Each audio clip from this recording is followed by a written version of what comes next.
राकेश जी, शुरुआत आप ही से कर लेती हूं। पेचीदगियां बहुत सारी हैं। प्रधानमंत्री ने संविधान का जिक्र किया, सुप्रीम कोर्ट का जिक्र किया, नीति निर्माताओं का जिक्र किया और यह बताया कि यूसीसी जरूरत है। लेकिन राकेश जी, ये पॉलिटिकल प्रोपेगेंडा भी दिखता है क्या? मेरा पहला सवाल सीधा विपक्ष के आरोपों से जुड़ा।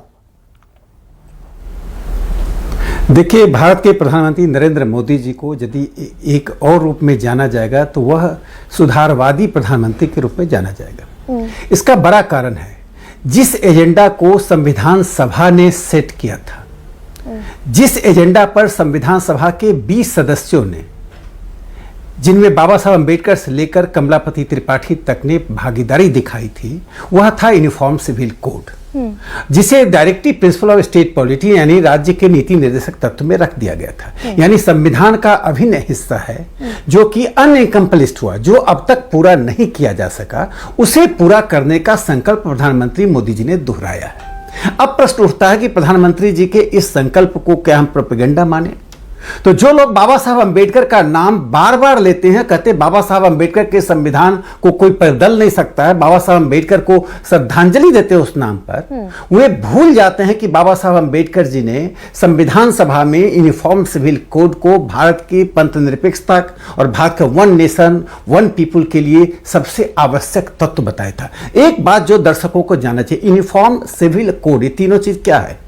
यहां यूनिफॉर्म का मतलब होता है कि सभी परिस्थितियों में सभी नागरिक समान हैं। सिविल का मतलब होता है, इसका बैकग्राउंड में नहीं बता पाऊंगा, बहुत लंबा होगा। सिविल का मतलब होता है सिटीजन का राइट या नागरिकों का अधिकार। कोड का मतलब हो पुस्तक, यानी सभी परिस्थितियों में नागरिकों के समान अधिकार को देने वाली चीज को ही कानून कहेंगे। अब वो क्या चीज कानून है? तीन बातें हैं कि महिलाओं को ही क्यों हर कानून में एक प्रीता के रूप में रखा जाता है, क्यों विक्टिम बनाया जाता है? कोई कानून पुरुषों के प्रति क्यों नहीं दोहरा व्यवहार करता है? सवाल यह है कि महिलाओं को क्यों नहीं समान अधिकार दिया जाए, चाहे उनका धर्म, जाति, क्षेत्र, भाषा, स्थान कुछ भी हो। यानी महिलाओं को समान अधिकार देना किसमें? डिवोर्स में, यानी जो तलाक कहते हैं या संबंध विच्छेद कहते हैं। दूसरा विवाह में, तीसरा संपत्ति के अधिकार में, चौथा मेंटेनेंस में। मेंटेनेंस में जो हमने साहबानों केस में देखा कि 40 वर्ष के विवाह के बाद इंदौर की साहबानों को 1978 में तलाक दे दी गई और 1985 में जाकर सर्वोच्च न्यायालय ने फैसला किया, तलाक में 65 रुपया मेहर दिया गया था। एक महिला को कहा जाता है कि 65 रुपये में तुम जिंदगी बिता लो। इससे बड़ी किसी भी सभ्य समाज के साथ ओवैसी साहब ये कह रहे हैं कि इस्लाम इकलौता ऐसा पंथ कह लीजिए, धर्म कह लीजिए, इस्लाम ऐसा इकलौता धर्म है जिसमें महिलाओं को सबसे पहले अधिकार दिए गए। संपत्ति का अधिकार पिता की संपत्ति में भी है, पति की संपत्ति में भी है। इस्लाम प्रोग्रेसिव है। ओवैसी साहब हिंदुस्तान को मध्य युग में ले जाना चाहते हैं। जो ये कहना कि महिलाओं को समान अधिकार इस्लाम में दिया गया है, इससे बड़ा कोई मजाक नहीं हो सकता है। 3 बार तलाक कह के उसे डिवोर्स कर दिया जाए, और पॉलीगैमी है, अनेक शादियां करने की बात चल रही है। मैं जो ओवैसी साहब से पूछना चाहता हूं, इस्लाम में चोरी करने पर गोवा में हम क्यों उसको डिनोटिफाई नहीं कर पाए? राकेश जी, ये पॉलीगैमी हिंदुओं के लिए मैं भी उस पर आता हूं। 2 शादियां कर सकते हैं गोवा में हिंदू। पहले मैं ओवैसी साहब से सवाल कर दूं और खड़गे साहब को बता दूं कि इस्लाम जो मुस्लिम अधिकार की बात करते हैं, जब भारत में उस समय क्रिमिनल सिविल कोड बनाया गया था, तब कहां गए थे? जब इस्लाम में चोरी करने पे दाहिना हाथ काट दिया जाए, बलात्कार करने पर पत्थर फेंक कर मारा जाए, क्या मुसलमान जो चोरी करते पकड़े जाए उनका दाहिना हाथ काट दिया जाएगा और बाकी लोगों को नहीं काटा जाएगा? ये किस तरह की बात करना चाहते हैं? एक देश में महिलाओं को यदि समान अधिकार दिया जाता है तो इसमें इस्लाम, ईसाई, पारसी, यहूदी, हिंदू कहां से आते हैं? हाँ, ठीक है, लेकिन राकेश जी, जहां तक गोवा की बात है, गोवा की बात कर दूं। अगर हम एक देश एक कानून की बात कर रहे हैं जिसकी तरफ आगे बढ़ते हुए दिख भी रही है सरकार, हम गोवा में 1967 से जो कानून लागू है, हिंदुओं को पॉलीगैमी का, 2 शादियों का अधिकार देता है, हमने आज तक उसे डीनोटिफाई नहीं किया। गोवा में तो कितने बरस तक बीजेपी की सरकार, दशकों तक है बीजेपी की सरकार रही है। देखिए, गोवा का एक पृष्ठभूमि समझ लीजिए। गोवा में पुर्तगाल का शासन था। 1867 का पुर्तगीज लॉ को लागू किया जब गोवा 1961 में भारत का यूनियन टेरिटरी बना, और 1962 में भारत सरकार ने, गवर्नमेंट ऑफ इंडिया ने गोवा को अधिकार दिया कि उस कानून को चलाए जिसमें यूनिफॉर्म सिविल कोड है। मेरे कहने का तात्पर्य है कि जब यूनिफॉर्म सिविल कोड बनेगा तो यह कोई ट्राइबल में कोई खास कस्टम है, सिख समाज में कोई खास कस्टम है, या मुस्लिम समाज में खास कस्टम है, सभी कस्टम को, सभी परंपराओं को तोड़ने की बात नहीं की जाती है।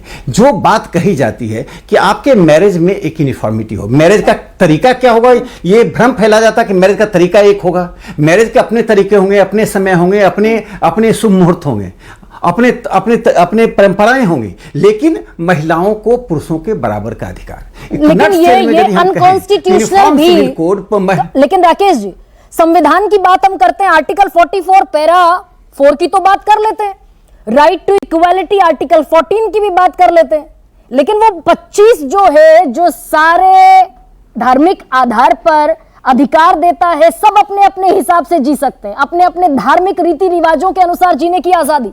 आर्टिकल 25 भूल जाते हैं, तो ये मैं आपसे समझ रही हूं, ये कॉन्ट्राडिक्टरी भी होगा क्या? मैं बताता हूं, वो धार्मिक रीति रिवाज वहीं तक लागू होंगे जहां तक कि फंडामेंटल राइट्स ब्रीच नहीं होगा। दूसरे फंडामेंटल राइट वो क्या कहता है, नागरिकों की भी समानता। यदि किसी समुदाय विशेष में कोई ऐसे अधिकार की बात कही जाए जिसमें महिलाओं को दंडित किया जाए, या हाथ काट लिया जाए, या पैर काट लिया जाए, तो कहेंगे हमारी परंपरा है। जो संविधान के मूल तत्व हैं, समानता, स्वतंत्रता, ये दो बातें जो महत्वपूर्ण तत्व हैं, उनको ब्रिज करने वाला, उनको उल्लंघन करने वाली कोई परंपरा लागू नहीं हो सकती है। अब तब तो खाप पंचायत में कुछ होगा तो आप उसको स्वीकृति देंगे। जब खाप पंचायत कुछ करता है तो पूरे सेकुलर ब्रिगेड खड़े हो जाते हैं।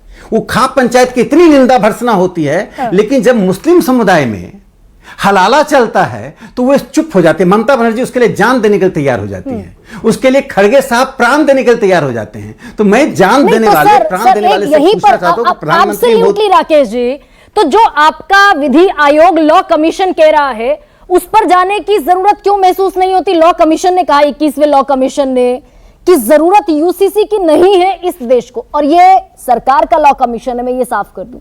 यूसीसी की जरूरत नहीं है, बल्कि पर्सनल लॉज में रिफॉर्म की जरूरत है। तो पर्सनल लॉज में रिफॉर्म की तरफ बढ़िए। 1937 में बना था, बदल दीजिए पर्सनल लॉज, बदल दें अपने लोग, इस रिफॉर्म की तरफ भी तो बढ़ा जा सकता है।